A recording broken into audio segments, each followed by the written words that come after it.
Hi, this is Wayne with Bassador Woodworking. Today's project is making a tissue cover. We have a regular size tissue cover in the bathroom, but now we have all of these weird tall canister tissues.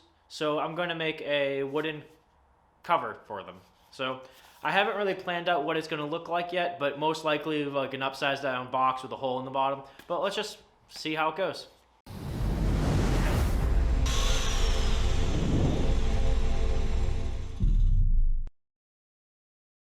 So I have this piece of cherry that I was originally going to make into a Viking chessboard, but I lined it up incorrectly, so then the center line became double width. But I like the pattern that is created on the back side here. So I think I'm going to use this to make the tissue holder and leave the design on it. And maybe we'll try to make it so that the design is an integral part of this entire thing. So let's just see how it goes.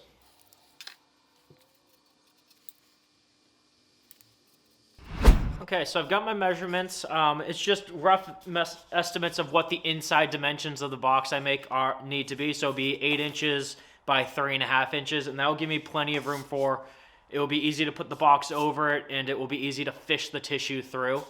I'm thinking probably just about 1.5 inch hole in the top, unless we decide to get kind of fancy with it, maybe cut a couple of slits or something. I don't know. I haven't really planned out anything other than taking these dimensions.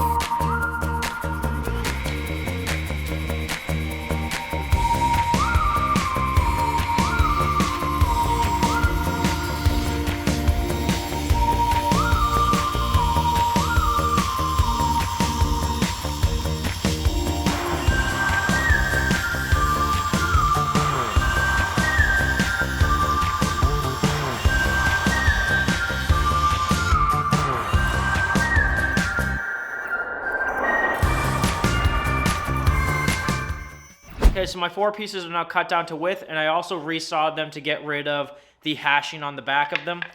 I am now going to put a bevel on the edges so that I'll make a nice tight box, and then I can cut them all down to length.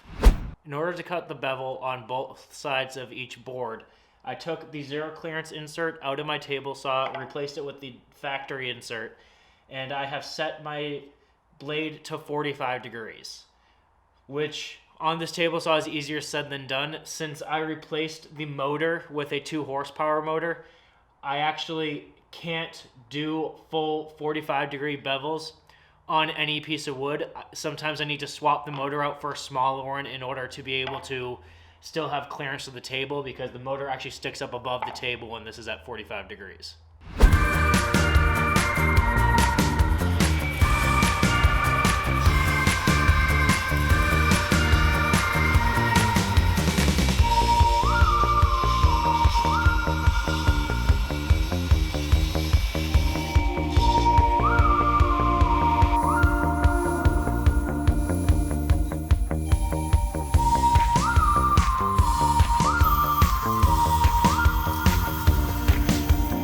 Quick note about cutting bevels on a table saw. You're at a greater risk for kickback for a few reasons. The biggest reason is there's more of the blade in contact with the piece of wood when you're cutting it. So if your table saw doesn't have a riving knife that can tilt with the arbor, then you're required to remove the riving knife. My table saw can't accept a riving knife anyway. I could put a splitter in, but then I can't use it for cutting bevels anyway. So just make sure you use a push stick, and make sure you take it slow and don't make a cut you're not comfortable with. The bevel cutting went very well, but then I ran into a different problem when I started test fitting everything together and discovered that the tissue roll will not fit inside the box. So instead of just starting over, because I really don't want to, I'm going to plane these down a little bit on the inside to get myself a little bit more dimension. I'm only about 1/8 of an inch off, so it should be well within the amount I can plane off of this and recover from my mistake.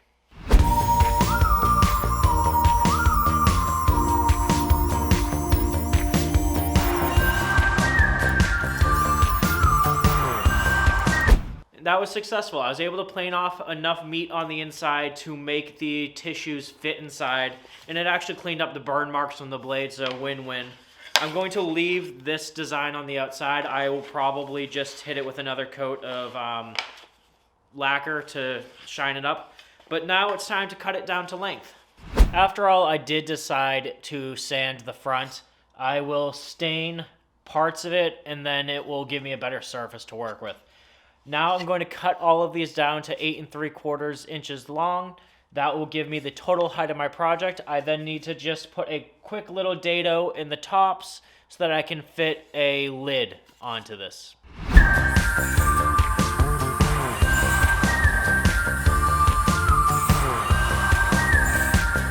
Okay, so now that my box is cut to the right length and it all fits together, it's a pretty good fit. As I glue together, and then once I sand it all together, it will be good. Now I need to put a dado in the top of this to hold the top in. So I need to cut a piece that's a little bit bigger than this, set up my dado stack, and make it all happen. Okay, so after measuring, it looks like I need a 3 1/4 square. So one of the cutoffs from the sides will fit as a top. I just need to cut the bevel off each side, and that will bring it down to about 3 1/4. Okay, I have my square for the top. Now I just need to cut a dado on all 4 sides. I'm going to just use the table saw blade to make multiple passes, so the next cut will be to that being set up.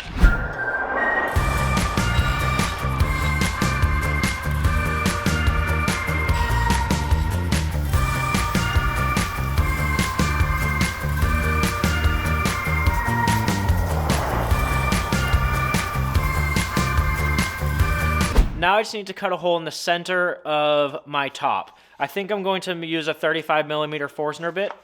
I think that will give me enough room to get my fingers down in and pull tissues through to get the roll started. And I don't know, I've never done this before.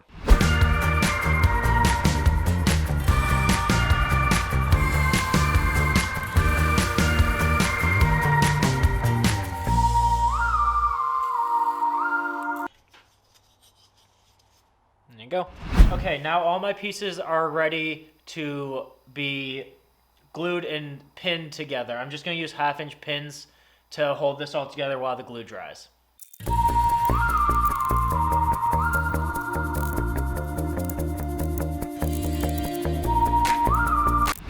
Alright, and it's pretty much done. I'm just going to hit it with some hand sanding. I'm going to do some 220 and then some 400 to get it a nice, almost glass-like finish. Then I'm just going to cover it in some paste finishing wax, and then that will be it.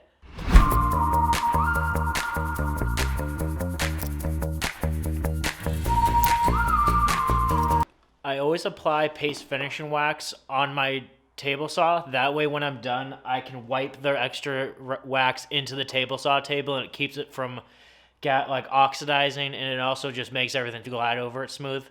So essentially, as often as I use paste finishing wax, I wax the tabletop to my table saw.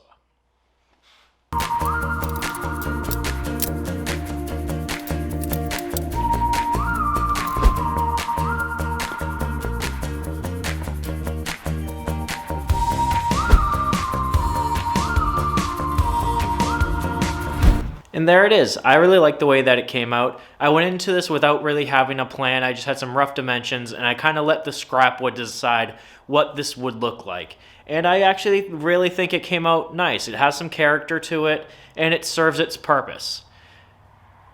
Thank you for watching. Make sure you like, comment, and subscribe to keep up to date with new projects as they come out.